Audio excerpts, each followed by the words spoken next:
This is Positively Farming Media. Happy New Year, my gardening friends, and welcome to Season 4 of the Just Grow Something podcast. Super excited to be here, super grateful for you being here, and looking forward to an awesome start to the 2024 gardening season. This is a time for planning, taking seed and supply inventories, and of course, purchasing everything we need to get going for the year. With the prices on just about everything having gone up last year and continuing into this new year, we obviously want to be sure the purchases we have to make are worth every single penny we spend, which is why we're going to talk about choosing a seed supplier on today's episode. It used to be easy to just choose a catalog and order seeds because there were only a handful of choices. And generally speaking, unless you were going to the nursery or the garden center to buy seed packets from a kiosk, you were ordering from a physical catalog that you actually got in the mail. That lent a bit of legitimacy to things, right? Like if a company was going to go through the effort and expense of printing and mailing catalogs, they must be legit. But nowadays, a simple internet search will yield thousands of results from companies all over the world. And it's a little bit more difficult to weed out the bad guys, so to speak. More than once, I have ordered something online, not necessarily gardening related, but just merchandise in general, only to realize afterward that whatever I ordered was coming from somewhere overseas and would take weeks to reach me or may never show up at all. I had that happen when I ordered canning lids during the pandemic. They never showed up. So today we are going to talk about ways to find a legitimate, established, verified seed company, whether it's online, through a catalog, or local to you. And what to do if you encounter a new small business that seems legit and you'd love to support them, but you also want to make sure you don't get burned. I will also give you a list and links to my favorite suppliers over the years, including my very first catalog purchase. Let's dig in.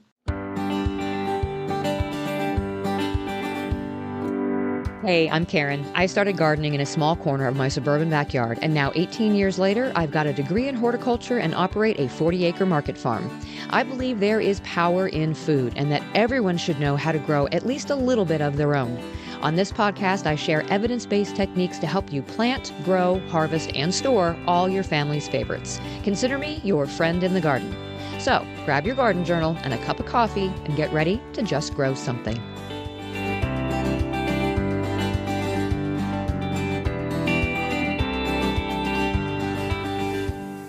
Let's do a little housekeeping before we jump into finding a legit seed supplier. Huge shout out to A. Shamaluev Music for the music for the new intro and outro for Season 4, and in fact for most of the background music and transitions you have heard through the tail end of Season 3 and now into this season. Very talented guy out of Ukraine. And yes, this is Season 4, and I hope to just continue to improve this podcast as we go along. And in that vein, I am introducing a new segment called The Question of the Month. Now, this is not me answering your questions. This is you answering one of mine. I will ask the question in each of the episodes for the month of January and reveal the results to you in the first episode of February.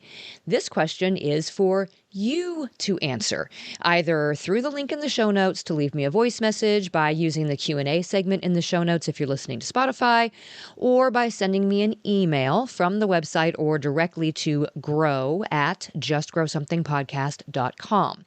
The question will also be sent in the weekly email if you're on my email list, so you can just hit reply to respond that way. And I will also be posting the question in the Just Grow Something Gardening Friends Facebook group, so you can leave your answer there too. Plenty of ways for you to get me your response. This segment is designed to have you help your fellow gardeners and just give some different perspectives on topics that we all wonder about from time to time. Think of it as a conversation that we would have if we were a gardening club, sitting around, having coffee, swapping info about a particular topic. we'll just see how it goes, okay? If I have plenty of answers each month, then we'll just keep the questions going all season. If you guys decide you don't want to, participate and you don't give a hoot about answering the question, well, then we'll drop it and I'll just keep blathering on into the void about gardening while you listen. I just want to engage a little bit more with you in some way and let us engage with each other. And this sounds like it might be a good way to do that. So, the question of the month for January is, how do you plan your garden each season? Now, this could be you just telling me what online planner you use and how you pick the varieties that you're going to plant. Do you use graph paper to lay things out? Do you just decide at the last minute what you're going to grow based on the plants that you see at the garden center? No shame in that. Share with us what works for you or maybe what hasn't worked for you. I love to hear about how people plan out their gardening season. I think we can all learn from each other as we go. You have until January 31st to get me your answer, either from one of the links in the show notes or via email or through the Facebook group. I cannot wait to hear your answer. I also want to talk really quickly to my gardening friends in the Southern Hemisphere, specifically those of you in Australia and New Zealand. There are a lot of you downloading episodes right now, and I know you are in the thick of your summer gardening season. Because I live in the Northern Hemisphere, I plan these episodes in a way that sort of naturally follows how my seasons go, starting with the planting and the plant selection and then moving into planting and weeding and feeding and all that kind of stuff, and then with some crop-specific episodes thrown in there until we move into harvesting and preserving. I know that's opposite for you, and you're searching for topics right now that are very specific that also may be in past episodes and maybe kind of not following how my seasons naturally go. The easiest way to find those specifics, and this is for anybody really, is to just go to the website, justgrowsomethingpodcast.com, and use the search function with one or two keywords. Not only will it bring up any episode that I've done on that topic, but it will also bring up any articles or videos I've done as well. So hopefully that will help you find what you need when you actually need it. And you can always reach out to me with specific questions at any time, and I will be very happy to help however I can. And again, of course, this goes for everybody all the time. You can always find more info on the website. And while you're on the website, you can help support this podcast in a variety of ways. Reading the blog posts that I write over there gives a few pennies through the ads or the displayed.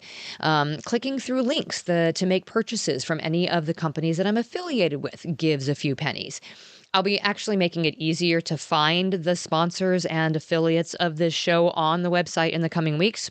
In fact, there's a lot of redesigning going on right now, including new merch coming, so stand by for that. Listening to the ads on these episodes helps support the show for sure. And finally, there's Patreon. Becoming a supporter over on Patreon starts at buying me a coffee at just $2 a month US, and the higher support tiers get you a little something in return in the way of exclusive content and other things, depending on what level you're supporting at. I would like to welcome our newest patron, Jerry, to the seed patron level. Welcome, Jerry, to the community, and thank you so much for your support. Jerry has immediate access to all the previous exclusive posts and videos posted for patrons at that level and above. And you can join Jerry and all my other lovely patrons at patreon.com/justgrowsomething or use the link in the show notes. If you appreciate all the information provided here and on the website and you want to give a little back, those are all the ways you can do that, and I am sincerely grateful. Okay, let's get into it. How do you find a reputable seed supplier? The number of horror stories that I heard, specifically starting in 2020, of people ordering seeds online only to either receive junky seeds that didn't germinate, seeds that grew something completely different than what they ordered, or that never showed up at all was astonishing.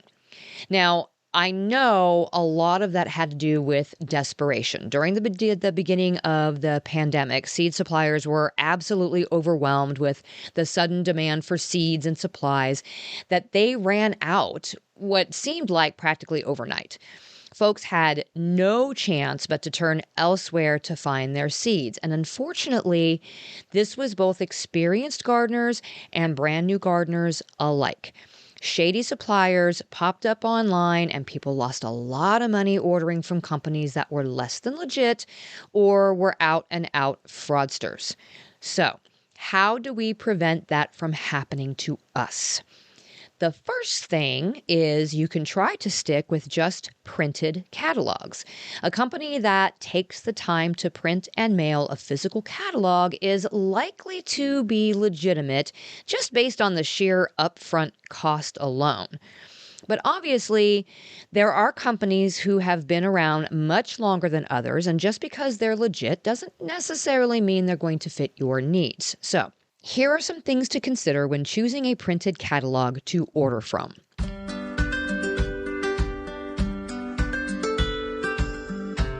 First thing to consider would be the company's reputation. So research the reputation of that seed catalog company. Look for reviews from other gardeners, which may mean going online or talking to other local gardeners that you might be associating with.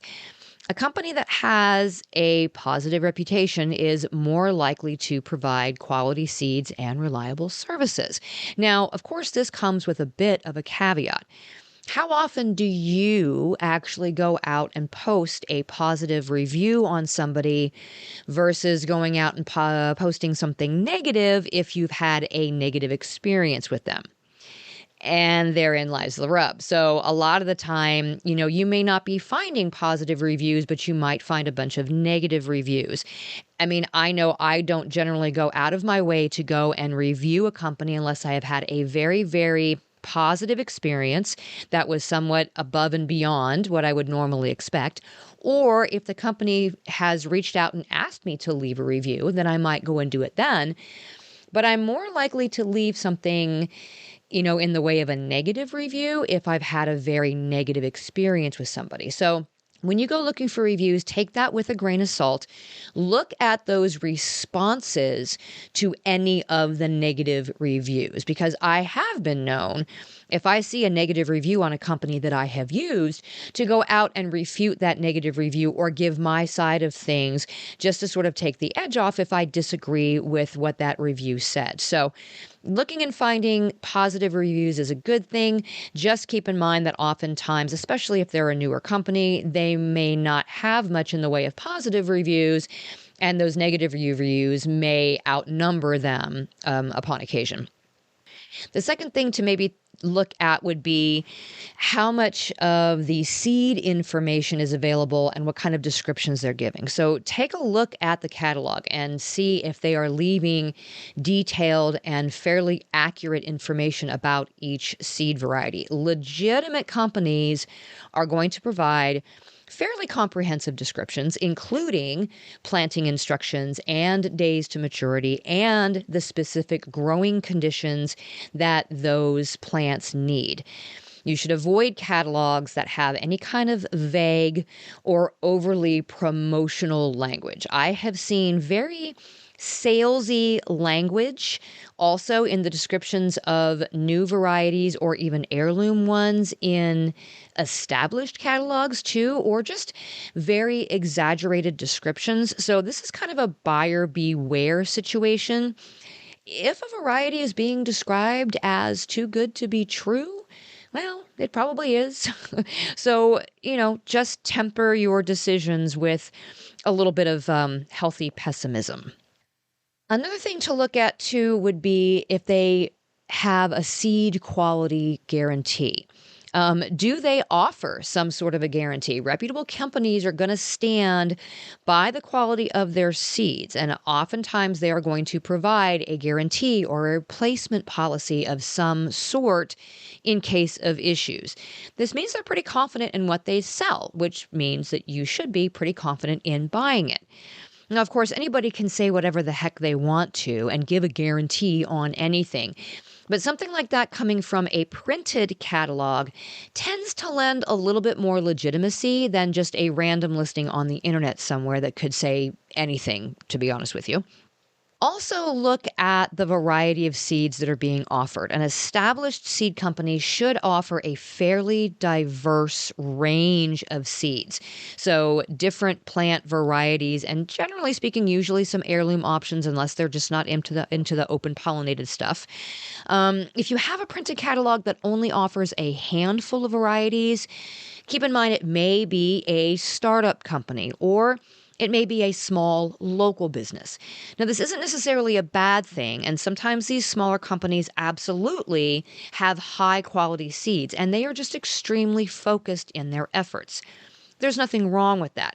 And if they check all the other boxes that we're talking about, then they're likely a good option for ordering whatever their specific line is that they carry.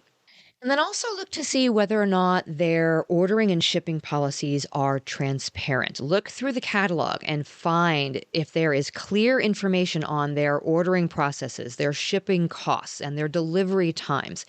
Legitimate companies provide transparent policies to ensure a smooth and reliable ordering process, both on both sides, from your side and from their fulfillment side. Avoid catalogs that have very unclear terms or somewhere there are hidden fees in there. This would be an absolute red flag.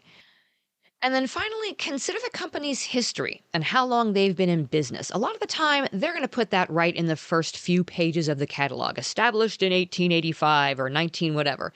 And you're probably going to remember receiving this same catalog a few years in a row if you've been gardening for any amount of time, even if you've never ordered anything from them. My very first seed and fruit tree purchases came from Gurney's, mainly because I had seen the catalog before. It was the only one that popped into my mailbox, and they always had coupons on the front that made everything pretty much half off when you ordered a certain amount. In fact, the apple trees that I ordered from them are still standing in the front of our old 5-acre homestead, and they are still producing beautifully 17 years after I planted them. So established companies with a history of successful order fulfillment are usually a reliable company to order from. Now, keep in mind that, while beautiful, full color, slick paged catalogs can be very enticing, it's the content and the quality of the seed and their reliability that really matter. I get a ton of seed catalogs in the mail. Some of them are flashy, others not as much. And one particular catalog that contains nothing but black and white line drawings in an almost Victorian styling. I've never ordered anything from them because I actually find the styling very distracting and very hard to read. But they're obviously selling enough seeds through that catalog to keep mailing me a new one every year, even though I have never ordered from them. So don't think that the flashy catalogs are necessarily the best seed suppliers. I've ordered seeds from flashy catalogs that most certainly did not live up to their description, and I have ordered from plain black and white catalogs and have gone back to them over and over again because they were great. So don't judge a seed catalog by its cover.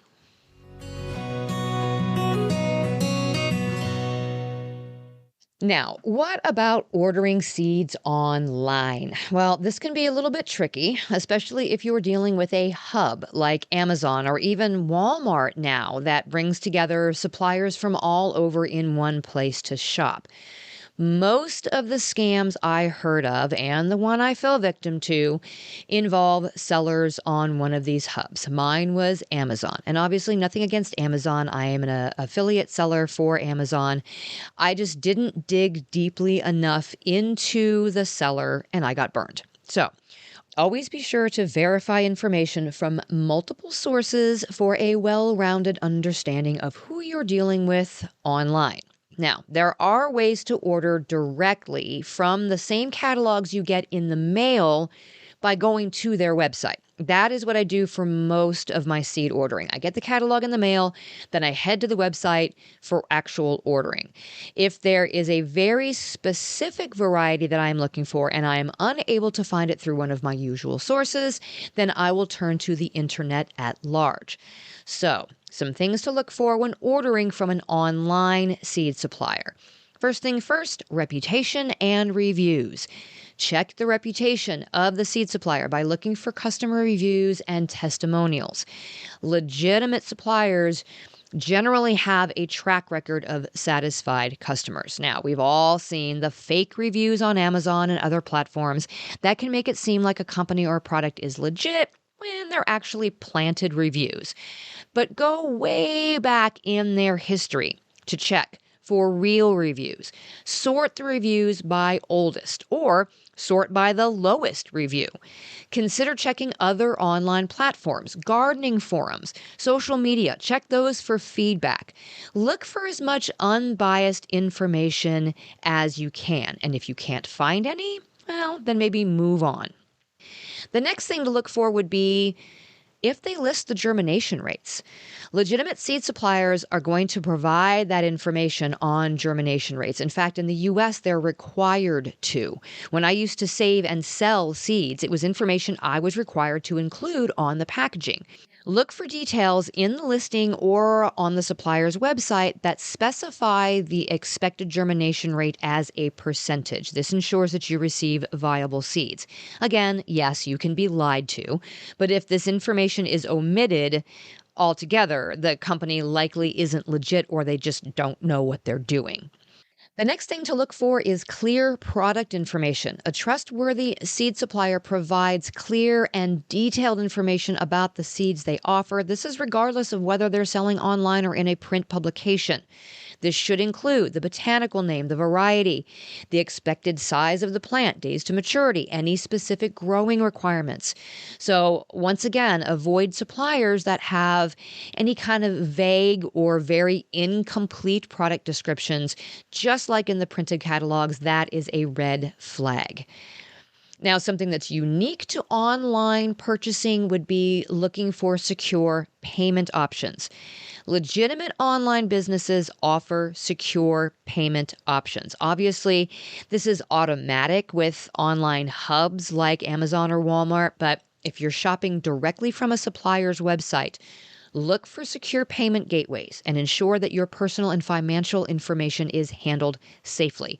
Avoid suppliers that only accept weird payment methods or that lack secure transaction processes, or there isn't that little lock icon in the web browser when you start the checkout process. If any of those things pop up, ditch the purchase and go somewhere else. And another thing to do would be to look for their contact information and customer support info. Look for things like a physical address and find their customer support details. Legitimate companies are transparent about how to reach them for questions or concerns. If they lack clear contact information, it should raise some concerns about their legitimacy. This is harder to do on a hub. That's why I got duped. I now look at the listing on Amazon to be sure that the item is being shipped from Amazon and not the originating company if I don't recognize the company. So if you don't know, there's an area on the Amazon listing that will say who the item is being sold by and who is shipping it. If it's being held in one of Amazon's warehouses, then it will say it ships from Amazon. That way, I know even if it's being sold from a company overseas, my item is going to reach me in a reasonable amount of time. This doesn't guarantee the quality of the seeds, but at least it means you'll actually receive the item and then you can dispute it or return it if it's junk. If it's shipping directly from the company listing it on Amazon and you're not familiar with the company, you are taking a higher risk. Now, I will say that I have purchased from some of my regular suppliers on Amazon when I can get a better deal or faster shipping. So oftentimes these seed suppliers will ship to Amazon to be held in their warehouse. And then sometimes they will actually just sell out from their own location sooner than Amazon does. So I can get it faster if I order it through Amazon. Or Amazon bought in bulk and is offering the item at a lower price.